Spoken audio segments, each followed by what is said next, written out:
Shalom, saudara-saudara.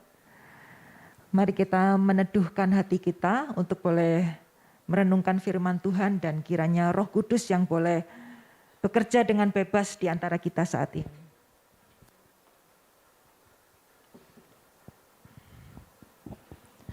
Allah Bapa kami di surga, inilah saat yang begitu penting ketika kami yang fana dan sementara ini ingin mengerti firman Tuhan yang kekal. Untuk itu kami tidak mungkin bisa sendiri. Kiranya Allah Roh Kudus yang mengilhamkan firman-Mu pada saat ini berkenan berbicara kepada kami. Tolonglah kami Tuhan untuk boleh menyerahkan kegelisahan, beban, pikiran, perasaan kami kepadamu. Sehingga saat ini betul-betul kami membuka hati kami untuk mendengarkan firman Tuhan yang sangat kami perlukan sebagai dasar kami di dalam bekerja, bahkan di dalam seluruh kehidupan kami. Tuhan yang menguasai seluruh peralatan supaya berlangsung dengan lancar, sehingga firman Tuhan boleh tersampaikan dengan bebas. Di dalam nama Tuhan Yesus kami berdoa. Amin. Saudara-saudara, hari ini tema kita sangat penting, yaitu integrasi antara iman dan pekerjaan. Mari kita membuka Alkitab kita sebagai dasar perenungan dari Kolose yang pasal 3 ayat 22 sampai pasal yang keempat ayat 1.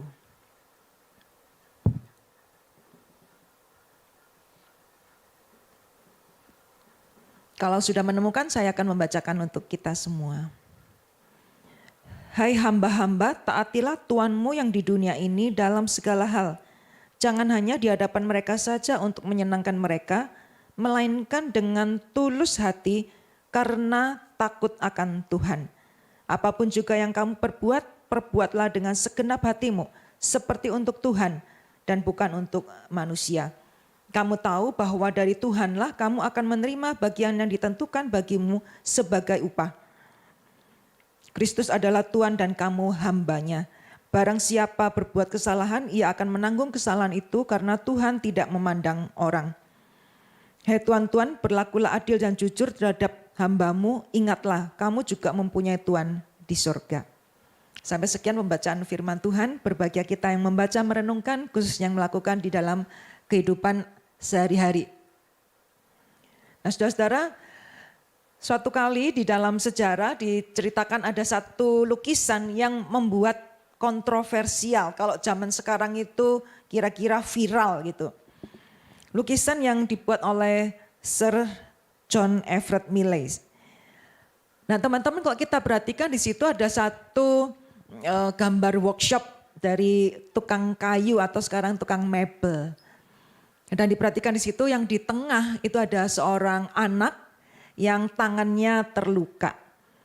Nah saudara-saudara, inilah lukisan yang pertama kali yang menunjukkan bahwa Tuhan Yesus yang pada waktu itu sudah disembah oleh banyak orang Inggris ya, menjadi agama di Inggris.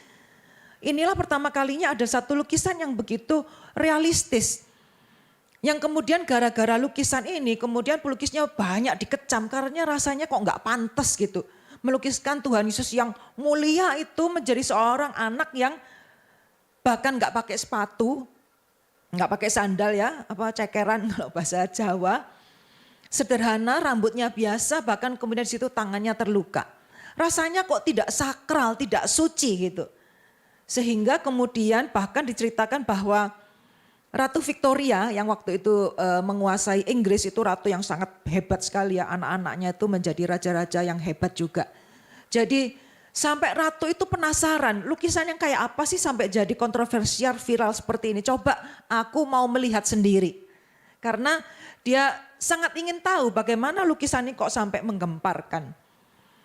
Nah teman-teman, di sini sepertinya kontroversial karena di situ pertama kalinya menunjukkan bahwa Yesus itu adalah bisa dinampakkan seperti seorang anak ya, sederhana. Di situ settingnya itu bapaknya di rumah yaitu kerja kayu ya, mebel, lalu Yesus itu rupanya sejak kecil sudah mulai membantu orang tuanya, kemudian terluka oleh paku.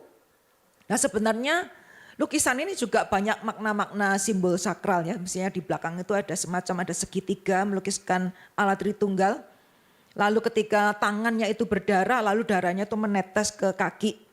Nah kemudian yang di sebelah itu ada Yohanes Pembaptis membawa air, itu maksudnya mau mencuci kaki Tuhan atau membersihkan tangan dan kaki Yesus yang terluka.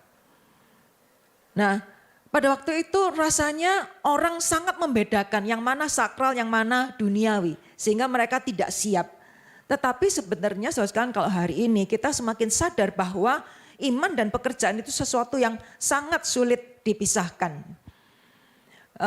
Tahun lalu ada satu artikel di Christianity Today dengan judul My Boss is a Jewish Construction Worker. Di dalam tulisan ini sangat indah menunjukkan bahwa Yesus itu Tuhan kita yang maha mulia, pekerjaannya, bisnisnya itu bisnis kekekalan, bisnis keselamatan, bisnis kerajaan umat yang luar biasa besar. Tetapi kita juga perlu mengingat bahwa bagi Yesus segala urusan di dalam dunia ini adalah juga bisnisnya dia. Bahkan kalau kita mengetahui bahwa Tuhan Yesus memulai pelayanannya di dunia umur berapa? Saudara-saudara ada yang ingat umur berapa dia? Umur 30, ya umur 30. Jadi saudara sekalian, pada waktu dia umur 30 kemudian dia memulai pelayanannya kurang lebih 3,5 tahun. Nah dia sejak kecil sampai umur 3 bulan itu ngapain dia itu? Nah pastinya bukan nganggur-nganggur, bukan cuma main internetan gitu kan.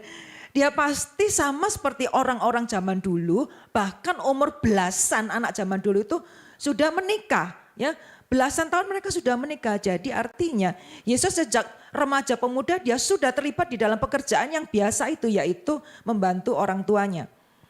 Jadi sekian lama Tuhan Yesus sebelum memulai pelayanannya sebagai juru selamat pada waktu itu, dia adalah dalam tanda kutip orang biasa. Melakukan pekerjaan yang biasa, membantu orang tuanya. Sehingga dengan itulah kita melihat bahwa Tuhan Yesus ketika dia mengajar pun banyak ilustrasinya itu ilustrasi dari hal-hal yang biasa. Dan kehebatan khotbah dari Tuhan Yesus adalah khotbah yang sangat mendarat, relevan. Karena dia mengalami apa artinya menjadi dalam tanda kutip orang biasa. Jadi di dalam artikel dikatakan seandainya saja kita mengerti bahwa Yesus itu juga pernah menjadi construction worker, pernah jadi tukang mebel, tukang furniture, tukang kayu. Kita akan lebih luas pandangannya dan mengerti bahwa bagi Tuhan segala pekerjaan adalah satu pekerjaan yang diperkenan oleh Bapaknya. Jadi teman-teman sekalian, pekerjaan itu adalah sesuatu yang sebenarnya melekat di dalam kehidupan kita sebagai manusia. Karena Allah kita, Allah yang bekerja dan Allah kita meminta kita bekerja. Ayat ini yang disebut namanya amanat budaya, ya, culture mandate. Ada amanat agung, itu perintah mengabarkan Injil. Nah ini adalah amanat budaya. Jadi sepagi awal penciptaan, Tuhan memberitahu kepada manusia yang diciptakan. Tuhan mengatakan Allah memberkati mereka, lalu berfirman, beranak cuculah, bertambah banyak, penuhi bumi, taklukkanlah itu, berkuasalah atas ikan-ikan di laut, burung di udara, dan atas segala binatang yang merayap di bumi. Jadi Allah menciptakan lalu mengatakan ayo kamu yang ngurus. Tidak berarti lalu Allah itu kemudian nganggur-ngangguran pokoknya diserahkan manusia. Ini adalah memberikan mandat supaya manusia ikut berbagian di dalamnya. Beranak cuculah bertambah banyak itu berarti juga termasuk keluarga itu adalah juga mandat dari Tuhan. Ketika bertambah banyak berarti keluarga-keluarga berarti masyarakat. Ketika masyarakat itu bersama-sama berarti perlu diatur secara sosial, politik, ekonomi. Kemudian menaklukkan alam ciptaan itu juga adalah mandat dari Tuhan. Jadi dari sini kita melihat segala pekerjaan yang terkait dengan masalah keluarga, segala pekerjaan yang terkait dengan bertambah banyak atau manusia, pengaturan sosial, politik, ekonomi itu berada di dalam mandat Tuhan. Kemudian di situ atas ikan, burung di udara, atas segala binatang, artinya segala pekerjaan terkait dengan lingkungan hidup, peternakan, perikanan, pertanian, perkebunan, dan seterusnya. Semuanya itu pun termasuk mandat dari Tuhan. Jadi pekerjaan adalah sesuatu yang juga merupakan perintah Tuhan. Tidak terpisah daripada hal-hal yang rohani. Kemudian berikutnya dikatakan berfirmanlah Allah, lihatlah aku memberikan kepadamu segala tumbuh-tumbuhan yang berbiji di seluruh bumi dan segala pohon yang buahnya berbiji, itulah yang akan menjadi makananmu. Ya memang ini pertamanya memang Tuhan itu menciptakan manusia, ususnya itu diperuntukkan untuk vegetarian sebenarnya. Ya. Nah, tapi yang penting di sini adalah kalimat yang paling bawah. Itulah akan menjadi makananmu. Jadi sejak awal Allah menciptakan, memelihara manusia, Allah menyediakan makanan bagi manusia. Allah lah yang menopang dunia ini, Allah yang memelihara, Allah yang menyiapkan makanan. Sehingga dengan demikian segala pekerjaan yang berkaitan dengan mempersiapkan makanan bagi manusia, itu pun termasuk pekerjaan Tuhan. Jadi masalah misalnya memasak, di belakangnya orang masak ada yang jualan di pasar, di belakangnya orang jualan di pasar ada yang menanam. Semuanya itu adalah bisnis yang Tuhan perkenan, bahkan yang menjadi pekerjaan Tuhan. Tuhan itu menyediakan makanan, maka semua orang yang terlibat di dalam urusan menyiapkan makanan, orang itu sedang mengerjakan pekerjaan Tuhan. Jadi saudara-saudara, kalau kita melihat dari ayat ini, kita melihat bahwa sebenarnya semua pekerjaan itu ada merupakan mandat budaya dari Tuhan. Itu berarti ya, sederhananya misalnya hari ini delivery makanan, itu pun pekerjaan Tuhan karena termasuk bisnis menyediakan makanan. Jadi kalau misalnya sekarang pekerjaan manajemen, ya banyak sekarang ya manajemen. Siapa teman-teman yang kerja di manajemen, SDM, manajemen finance, ada yang kerja di manajemen? Ada? Enggak ada. Ada yang kerja di consumer good? Ada? Enggak ada? Oh ya ada ya. Ya consumer good. Jadi teman-teman bisnis pekerjaan manajemen ngatur segala sesuatu. Ya pastilah itu terkait atau turunan dari pekerjaan Tuhan. Tuhan kan yang ngatur ya. Penciptaan dia ngatur semua. Lalu consumer good ya kebutuhan manusia. Itu pun menjadi turunan daripada pekerjaan yang Tuhan lakukan di dalam dunia.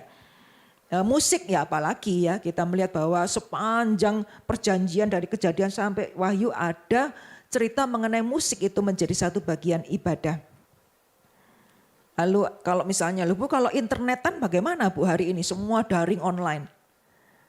Wah, kita makin tahu bahwa sebenarnya masalah daring atau online itu bisnis Tuhan dari dulu yang kita baru ngerti akhir-akhir ini. Misalnya kita berdoa, itu kan online, itu kan daring, ya kan? Dulu kan mungkin kita mikir, masa bisa sih saya doa gini lalu Tuhan di surga denger. Betapa jauhnya rasanya kok gak masuk akal. Loh lah sekarang kita online daring kita ngerti kan.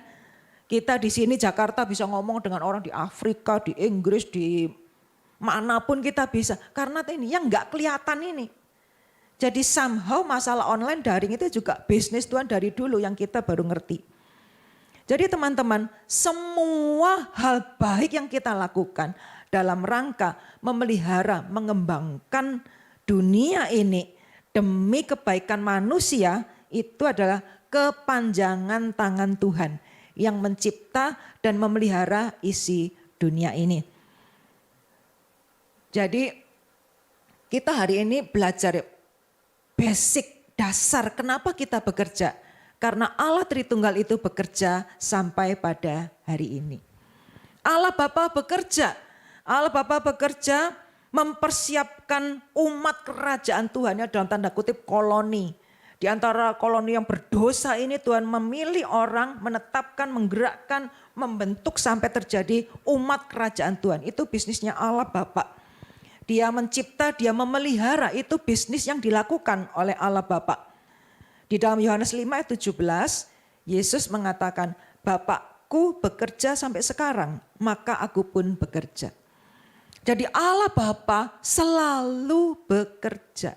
Karena Allah Bapa bekerja, Yesus ngomong Bapakku kerja, ya aku mesti kerja. Tuhan Yesus sampai pada hari ini dia bekerja. Kerjaannya apa? Mungkin sudah bukan lagi tukang kayu, tukang mebel furniture, tapi properti.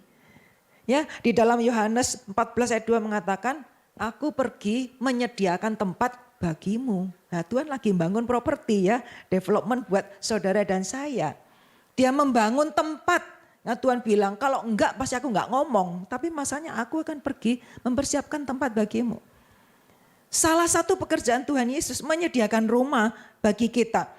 Lalu ayat itu juga maju lagi dikatakan, dan kalau pada sampai waktunya aku akan datang menjemput kamu dan membawa aku, sehingga di mana aku berada engkau berada. Sehingga aku pergi kemana engkau tahu jalan ke situ. Nah ini boleh dikatakan termasuk bisnis antar jemput juga dikerjakan oleh Tuhan Yesus ya. Transportasi antar jemput dilakukan oleh Tuhan. Kemudian kemana aku pergi kamu tahu jalan ke situ. Bisnis tour guide. Jadi Tuhan Yesus luar biasa ya, nyediain rumah nanti antar jemput lalu nunjukin ini loh, ini tempat ini ya, ini tempatmu, ini tempatnya si A, si B, si C. So sekalian, Tuhan Yesus bekerja sampai hari ini. Enggak cuma termasuk ya doa syafaat ya, dikatakan bahwa Tuhan Yesus mendoakan kita. Jadi itulah yang dilakukan Tuhan Yesus tetap bekerja. Lalu Roh Kudus ya jelas sekali. Roh Kudus ini dalam tanda kutip in charge sekarang ini di dalam dunia. Tugas Roh Kudus apa? Tugas Roh Kudus adalah broadcasting kebenaran. Ya. Alkitab ini siapa yang sampai tertulis, sampai dicetak. Lalu hari ini khotbah, lalu saudara sampai bisa mengerti firman. Itu kerjaannya Roh Kudus. Roh Kudus broadcasting lalu Roh Kudus kerjaannya marketing Injil. Ya, Yesus mengatakan enggak apa-apa, kamu jangan khawatir, aku pergi, nanti aku kirim Roh Kudus ya. Dia itu direktur marketing yang hebat. Dia akan menginsafkan orang akan dosa. Roh Kudus akan menyatakan kebenaran. Ini kerjaannya Roh Kudus hari ini. Jadi dia bekerja keras. Roh Kudus mengajar kita, Roh Kudus coaching kita yang sudah selamat menjadi pelayan, menjadi aktivis disiapkan oleh Roh Kudus ya. Supaya kita juga siap kembali ke dunia bersaksi. Roh Kudus menggerakkan orang, memberikan kuasa, dan Roh Kudus adalah roh penghibur dan roh penolong. Kerja keras sampai hari ini. Jadi Allah Tritunggal bekerja sampai hari ini, maka kita pun sebagai manusia, sebagai umat Tuhan, kita bekerja karena Allah kita bekerja. Kita bekerja karena apa? Karena Allah bekerja, karena Tuhan minta kita bekerja, dan yang kita kerjakan adalah alam, bumi, dunia yang sudah dipercayakan kepada saudara dan saya. Jadi basic belief, dasar kenapa kita bekerja adalah ini. Allah bekerja, kita diberikan kepercayaan dan mandat, dan yang kita kerjakan adalah bagaimana memakai alam ini kembali untuk kebaikan manusia dan memuliakan Tuhan.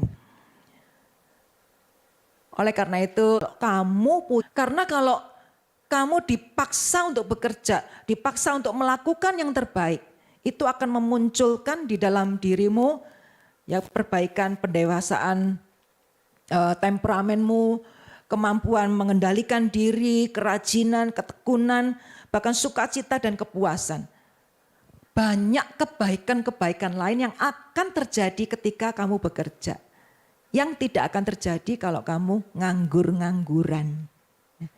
Jadi bekerja itu sesuatu yang sangat baik. Kemudian ada yang mengatakan istirahat dan main itu seperti snack, ya, dessert. Bekerja itu makanan utama, ya, main course, meal. Hanya anak kecil yang bermimpi makan hanya dessert saja. Jadi teman-teman, bekerja itu main course. Bekerja itu sesuatu yang sangat pokok di dalam dunia ini. Kita boleh senang istirahat dan main, tetapi itu dessert. Ya, orang yang dewasa tidak mungkin dia hanya ingin dessert, tidak hanya mungkin hanya istirahat dan main. Bekerja sesuatu yang baik, panggilan Tuhan, anugerah Tuhan. Nah saudara, masalahnya ada terjadi dosa. Awalnya semuanya baik, bekerja itu baik, tetapi Alkitab mencatat ketika manusia itu merasa semakin mampu, semakin pandai, mereka membangun menara Babel, dan dicatat di sana mereka mengatakan, marilah kita dirikan bagi kita, bukan bagi Tuhan, bukan bagi pencipta, sebuah kota dengan sebuah menara yang puncaknya sampai ke langit. Zaman dulu kalau langit itu artinya juga mengungkapkan Tuhan, ya, langit di atas. Artinya kita membuat kota yang sampai menuju surga. Dan di sini, marilah kita cari nama supaya kita jangan terserak ke seluruh bumi. Dosa itu membuat orang itu bekerja ingin sendiri, yang nggak mau diatur semaunya, dan satu step lebih jauh lagi bekerja hanya untuk diri sendiri. Cari nama, cari kekuasaan supaya tidak perlu Tuhan. Itulah yang menjadi dosa. Sebuah pekerjaan yang indah yang merupakan kepanjangan tangan Tuhan, tetapi ketika dikerjakan tidak untuk Tuhan, tidak sesuai aturan Tuhan dan untuk kemuliaan Tuhan, maka itu membuat pekerjaan di dalam dunia ini makin lama makin merosot dan menjauhkan orang dari Tuhan. Oleh karena itu hari ini antara iman dan kerja itu pertama ada yang terpisah. Ya, terpisah antara iman dan agama. Terpisah sehingga ada istilah ini duniawi, ini rohani. Ada yang sekular, ada yang sakral. Sehingga ada istilah Kristen weekend. Ya, Kristennya kalau weekend aja, Sabtu Minggu baru Kristen. Weekdays enggak Kristen. Ya, kalau istilah zaman dulu Kristen KTP ya. Terpisah. Lalu yang kedua persoalannya adalah tidak seimbang. Tidak seimbang itu artinya ada orang yang begitu terobsesi, pokoknya harus dapat uang tabungan lebih banyak. Pokoknya harus dapat jabatan lebih tinggi. Menjadi budak dari pekerjaan, menjadi budak daripada materi. Tidak imbang di situ. Sehingga melupakan kesehatan, melupakan keluarga, melupakan Tuhan, melupakan pelayanan. Di sisi lain yang ekstrim, ada orang yang kemudian males, gak mau kerja.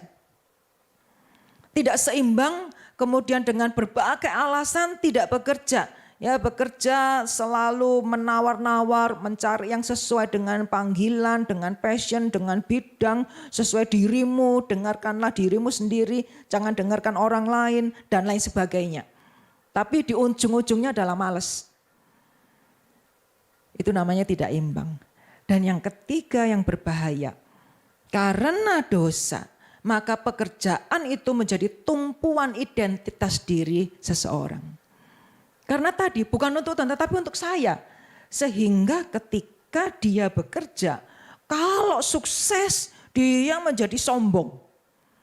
Kalau sukses di dalam satu pekerjaan dia merasa yang lain dia juga pasti paling pinter. Padahal belum tentu kan, orang misalnya hebat di marketing belum tentu dia pinter cari pacar. Jadi belum tentu pekerjaannya apa, tetapi orang bisa begitu. Sukses di dalam pekerjaan lalu merasa lebih pintar daripada orang lain. Sehingga gak heran kan kadang-kadang karena pemuda kuliah kemudian kerja kemudian sukses. Merasa lebih pintar dari orang tuanya.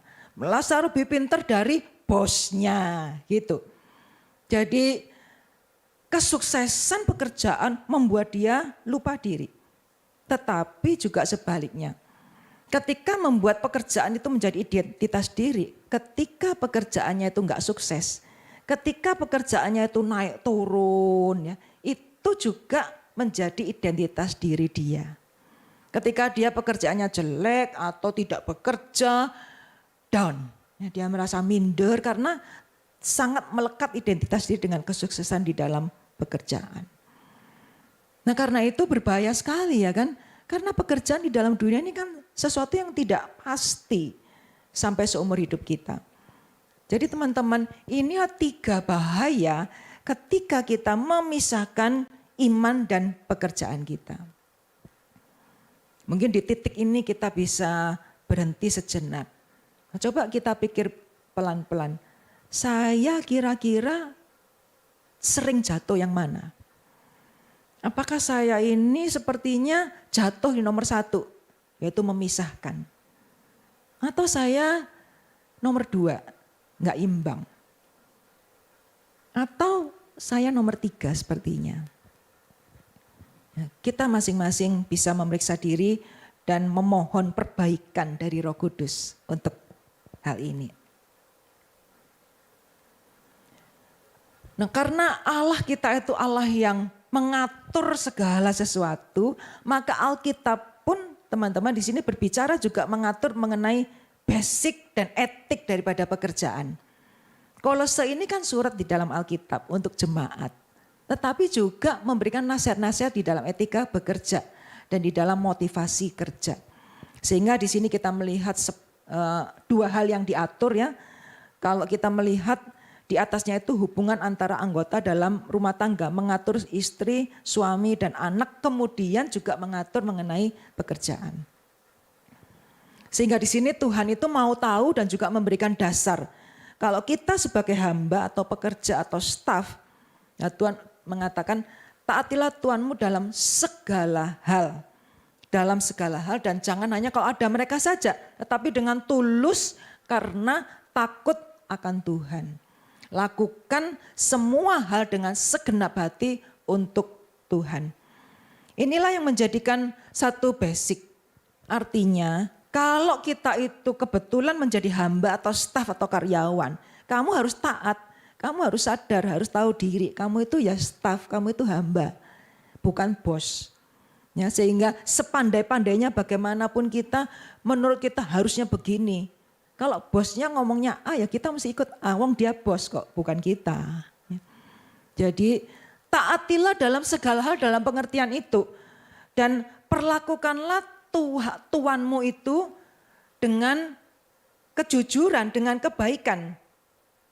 Jangan menjadikan bos kita itu perilaku kita seperti Tom and Jerry. Ya. Jadi seperti kalau lagi ada kucing ya tikusnya takut-takut. Ya kalau nggak ada kucing kita berpesta ria gini.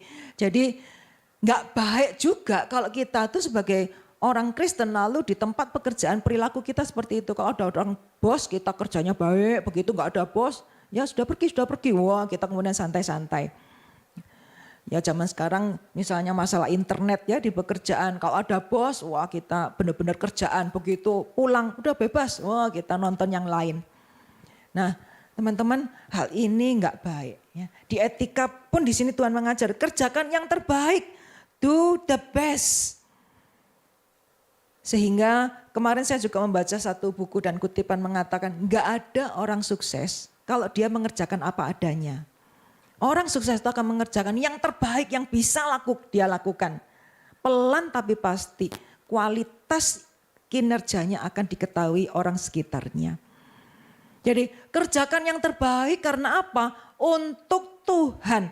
Jadi teman-teman kita sebagai umat Kristen etika kerja kita selalu sadar. Kita selalu punya double boss.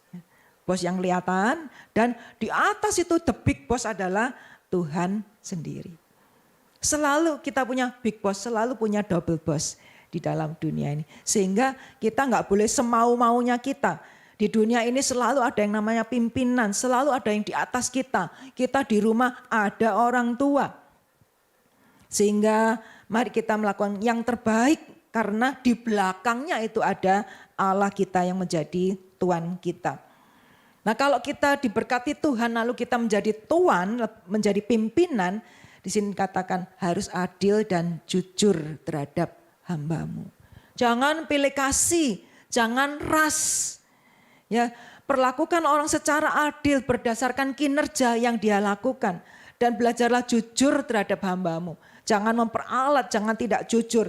Karena itu pelan tapi pasti akan membuat karyawan yang ada di bawah kita pun bekerjanya tidak dengan sungguh-sungguh. Sebagai tuan, ingatlah punya tuan di surga. Jadi kalau kita pun menjadi seorang pimpinan dan tuan dan bos, ingat di belakang kita ada Tuhan yang menjadi bos kita yang paling besar. Jadi hal ini pun diatur oleh Tuhan supaya kita juga tahu bahwa di dalam pekerjaan sekalipun kita sedang melakukan pekerjaan Tuhan. Dan yang diberikan satu prinsip yang terakhir dikatakan Kristuslah Tuanmu. Dan Kristus akan memberikan bagian yang ditentukan bagimu sebagai upah. Nah ini yang perlu kita percaya dan ingat dengan baik-baik. Bahwa upah kita, apa yang kita dapat, itu Tuhan yang menentukan. Ini tidak gampang, tetapi pelan-pelan kita semakin percaya bahwa upahku, apa yang aku dapat, baik itu gaji, baik itu bonus, baik itu teman, berkat, semua berkat yang saya terima. Itu yang ngitung, yang mencatat itu Tuhan, bukan orang lain. Sebab jikalau kita tidak yakin akan hal ini, maka yang terjadi adalah di dalam pekerjaan kita akan berlomba-lomba untuk mendapatkan yang lebih dan yang lebih dengan berbagai cara. Kita bisa menginjak orang lain, bisa mengambil pujian dari pekerjaan orang lain. Nah teman-teman, kalau kita yakin bahwa upah kita, bonus, semua yang kita terima itu Tuhan yang mencatat ya. Tuhan itu pasti punya catatan ya, kebaikan kita, kekurangan kita, Dia itu yang mencatat. Kalau kita yakin itu, maka kita akan tenang. Kita akan tenang. Yang menjadi kewajiban kita mengerjakan yang terbaik, setelah itu serahkan kepada Tuhan. Tuhanlah yang tahu apa yang baik, yang cukup untuk kita, itu Tuhan yang memegang. Dan juga secara indah di sini katakan bahwa Tuhan juga menghukum kesalahan. Artinya Dia itu Tuhan, kalau pekerjaannya benar dikasih upah yang benar bahkan bonus, tetapi sebaliknya kalau salah dikatakan Tuhan tidak membebaskan orang yang salah. Tuhan tidak memandang orang yang bersalah. Jadi artinya di dalam pekerjaan kita, baik itu pekerjaan karier di rumah atau di rumah sekalipun, kalau kita melakukan kesalahan, kita akan berhadapan dengan Tuhan. Jadi yang kita maksudkan saat ini bekerja bukan cuma kerja di kantor yang kita, atau suatu perusahaan di mana kita mendapatkan gaji. Tetapi yang saya maksudkan dengan pekerjaan di sini adalah segala sesuatu yang kita lakukan untuk mentaati perintah Tuhan, termasuk misalnya di rumah, ya ibu-ibu rumah tangga atau teman-teman yang belum bekerja secara formal, itu kita juga melakukan pekerjaan, sehingga kita juga diminta melakukan yang terbaik. Nah teman-teman, ketika awal pandemi, saya juga sempat bergumul, karena dulu saya dalam tanda kutip bekerja itu 1 bulan minimal sekali ya, seringnya lebih dari sekali. Saya ke daerah-daerah mengajar, melatih gitu. Kemudian karena pandemi kan di rumah. Ya di rumah lalu masih awal itu ya orang diajak pelatihan, waduh nggak sempet deh gitu ya. Jadi dalam tanda kutip nganggur. Sehingga kemudian ya di rumah ya staf kebersihan harus berhenti dan lain sebagainya. Sehingga saya merangkap-rangkap ya ibu rumah tangga, PRT. Itu yang saya lakukan. Sehingga saya bergumul, kok saya seperti ini ya.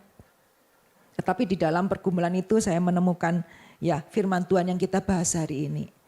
Sehingga saya pernah nulis satu puisi ya. Saya tulis, Tuhan aku hamba-Mu. Pelayananku hari ini belanja, masak, nyapu, ngepel, cuci, setrika. Semoga Tuhan berkenan untuk pelayanan saya hari ini. Ya, akhirnya saya menyadari hal yang basic sekali. Bahwa memelihara rumah, turunan dari perintah Tuhan memelihara dunia ini. Bahwa belanja dan masak kepanjangan dari perintah Tuhan. Untuk beranak cucu, bertambah banyak, menguasai bumi ini. Kepanjangan dari perintah Tuhan yang memelihara dunia ini. Sehingga dengan pengertian itu artinya kalau saya dalam tugas yang sederhana itu atau di rumah saya melakukan kesalahan, asal-asalan tidak mengerjakan yang terbaik, maka saya berhadapan dengan Tuhan. Jadi teman-teman, mari kita memiliki satu fondasi yang benar di dalam kehidupan kita ini di dalam hal bekerja. Entah kita sebagai hamba, sebagai tuan, sebagai karyawan, pimpinan, kita mengingat bahwa Kristuslah Tuhan kita. Segala berkat Dia yang tahu hitungannya untuk kita. Nah termasuk kalau kita melakukan kesalahan kita berurusan dengan Dia. Oleh karena itu integrasi iman dan kerja bagi kita hari ini adalah kita mengingat bahwa alasan kita bekerja itu banyak dan memang benar dan seharusnya begitu ya. Misalnya yang di atas ini adalah alasan kita bekerja. Nah dia bukan cuma bekerja di perusahaan dan sebagainya, bekerja di rumah termasuk. Alasan kita bekerja ya sudah jelas lah, jujur lah, ya mencari uang. Ya, mencari uang. Ya enggak apa-apa, memang itu bagian tanggung jawab. Kita bekerja karena tanggung jawab orang dewasa. Sehingga misalnya kita dari keluarga yang berkecukupan, enggak habis 7 turunan, tetap kita perlu bekerja. Karena orang dewasa itu bekerja. Karena Tuhan aja kerja, kita mesti kerja.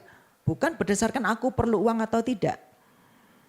Lalu alasan kita bekerja, ada orang mengatakan mencukupi kebutuhan keluarga. Ya benar, ya harus. Jangan sampai keluarga kita minta tetangga, kan nggak mungkin ya. Ya harus kita yang tanggung jawab mencukupi kebutuhan keluarga kita. Lalu kita bekerja lebih daripada sekedar kebutuhan basic untuk menyenangkan keluarga. Ya artinya teman-teman di sini tadi, meskipun keluarga tidak membutuhkan keuangan yang lebih, tapi kalau kita sudah kuliah lalu kita kerja, itu akan menyenangkan orang tua kita. Ya, menyenangkan orang tua kita bahwa dalam tanda kutip anaknya sudah jadi orang, gitu ya. Oh sudah jadi orang itu artinya sudah kuliah selesai lalu kerja, itu namanya jadi orang. Jadi kalau nggak kerja nggak jadi orang. Nah, jadi bekerja juga menyenangkan keluarga. Lalu Hari ini orang-orang itu kan bekerja untuk apa? Untuk bisa mendapatkan hiburan dan hobi. Gitu ya. Jadi bukan cuma sekedar mencari sesuap nasi ya, tapi mencari untuk bisa beli tiket, bisa beli jalan-jalan dan seterusnya. Lalu kita bekerja untuk apa? Untuk tabungan masa depan dan hari tua. Itu sangat benar dan bagus. Etika dari orang-orang Tionghoa itu rajin menabung. Ya, orang Tionghoa itu rajin menabung. Karena apa? Selalu mengingat di depan itu tidak pasti. Maka yang pasti sekarang itu harus kita ada tabungan. Ini semua alasan yang baik untuk alasan kerja. Tetapi kita sebagai umat Tuhan ada plus. Bahkan bukan cuma plus, tetapi yang sebenarnya merupakan dasar kenapa kita bekerja. Kita bekerja karena kita melakukan perintah Allah, yaitu amanat budaya. Kita bekerja karena kita adalah rekan kerja Allah yang sedang bekerja. Allahnya kerja, masa kita nggak kerja? Kita bekerja supaya kita menjadi garam dan terang dunia. Kalau saya dengan Pak Johan ini mungkin garam meja. Ya, kita pelayanannya itu kan di gereja, di persekutuan kita ini garam meja. Tapi teman-teman yang kerja di perusahaan, di masyarakat, Andalah terang dunia. Bagaimana orang di kantor, di perusahaan itu sampai kenal Tuhan yang bisa bersinar menjadi terang bagi mereka ya. Anda yang bekerja di sekuler, Anda yang bekerja di berbagai bidang. Disitulah Anda akan menjadi garam dunia dan terang dunia. Pendeta hamba Tuhan itu jangkauannya terbatas, sangat terbatas. Seringkali kita harus menunggu orang datang, tetapi saudara-saudara yang bekerja di perusahaan di berbagai bidang, saudara yang menjadi kepanjangan tangan Tuhan. Saudara yang menjadi sales daripada Roh Kudus yang marketing Injil. Saudara itu yang turun ke dalam dunia. Nah saudaralah yang jauh lebih mungkin menjadi garam dan terang dunia. Karena itu sangat baik bekerja daripada saudara hanya di rumah dan tidak berkomunitas dan tidak menjangkau orang-orang yang lainnya. Nah kita bekerja juga untuk menjadi berkat bagi sesama. Artinya bekerja bukan cuma sekedar aku perlu, aku sudah enggak perlu, enggak usah kerja. Kita bekerja karena kita ingin menjadi berkat bagi sesama. Itu sebabnya di gereja kita ini ada beberapa orang yang untuk mereka sudah cukup. Dan mereka berjuang tentang perusahaannya apalagi kena pandemi gini. Ya, tapi beberapa mengatakan ya Bu kami berusaha enggak ditutup usaha ini. Karena apa? Karena banyak orang yang bekerja untuk mereka. Rasanya kalau bagi mereka gampangnya dijual aja. Mereka sudah cukup. Tapi mereka mengingat ada banyak staf karyawannya kalau ini usaha ditutup bagaimana mereka. Ya, jadi teman-teman kita bekerja juga dalam rangka menjadi berkat bagi sesama. Firman Tuhan mengatakan orang yang pandai mendirikan rumahnya di atas dasar apa teman-teman? Di atas dasar batu, bukan pasir. Di atas dasar batu sehingga ketika badai itu datang rumah itu bertahan. Orang yang bodoh adalah mendirikan rumah yang bagus bawahnya pasir. Sehingga enggak tahan badai. Nah 2 hal ini seperti bangunan dan dasar. Teman-teman, kalau kita mau kehidupan kita, pekerjaan kita tuh kokoh melewati badai, kita mesti punya fondasi yang di bawah itu. Bahwa saya bekerja karena melakukan perintah Tuhan. Saya bekerja karena Tuhan sedang bekerja. Jadi yang bawah ini basic. Sehingga mungkin orang lain bekerja itu alasannya hanya yang di atas itu. Bangunan yang kelihatan, tapi dasarnya tidak kuat. Tapi kalau kita sebagai umat Tuhan, mari kita bekerja dengan satu motivasi yang jelas, alasan jelas, tujuan jelas. Sehingga apapun yang terjadi di atas, kita tetap bisa tegak, bisa tenang, bisa stabil. Karena kita tahu kita bekerja untuk Tuhan, bukan untuk diri sendiri.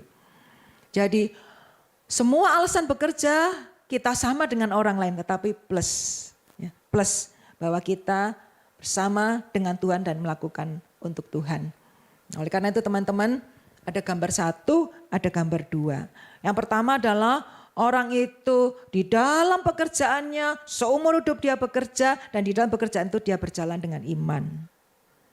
Gambar yang kedua, jalan itu namanya iman. Jalanan itu sepanjang jalan namanya iman, dan di dalam jalan iman ini dia bekerja. Berjalan di dalam zaman ini dia bekerja. Menurut teman-teman, yang lebih baik yang nomor 1 apa nomor 2? Nah, siapa yang nomor 1? Angkat tangan. Yang nomor 1 angkat tangan? Gak ada. Siapa yang merasa nomor 2 lebih benar? Coba angkat tangan. Gak ada juga. Wah, anak buahnya Johan kok malu-malu gini. Siapa yang menganggap nomor 1 lebih baik? Siapa yang menganggap nomor 2 lebih baik? Nomor 2. Ada nomor 2 lebih benar? 1 orang, 2 orang, 3 orang. Ya, oke, yang di rumah juga silakan jawab ya. Menurut saudara, nomor 1 atau nomor 2 yang lebih benar? Yang lebih terintegrasi itu yang mana? Yang pertanyaan lebih jauh adalah saudara yang mana? Apakah kita menganggap di dalam pekerjaan di seluruh dunia ini yang terus sampai kita selama kita sehat ya, sampai kita mati, kita dengan iman berjalan di situ. Atau kita menghayati perjalanan hidup kita ini sesungguhnya adalah perjalanan hidup iman. Di dalam perjalanan hidup iman ini kita bekerja di situ. Menapaki jalan iman. Nah, semoga Tuhan yang menolong saudara menjawab dengan benar. Ya, kalau saya nomor 2 ya. Sepanjang jalan ini adalah iman, dan di dalam perjalanan iman ini kita harus bekerja. Pekerjaan kita mungkin beda-beda, mungkin bisa ganti, tetapi jalannya itu sama. Jadi kiranya Tuhan yang menolong kita untuk semakin terintegrasi. Ya, sebagai penutup, ya, kutipan yang mengatakan berdoalah seolah-olah semuanya itu tergantung Tuhan. Tapi kemudian bekerjalah seolah-olah semuanya itu tergantung engkau. Di dalam pelayanan berdoalah seolah-olah semua kesuksesan ini ada di tangan Tuhan. Tetapi pelayanan, kerjakan bagianmu, bantulah seolah-olah semuanya itu tergantung kamu.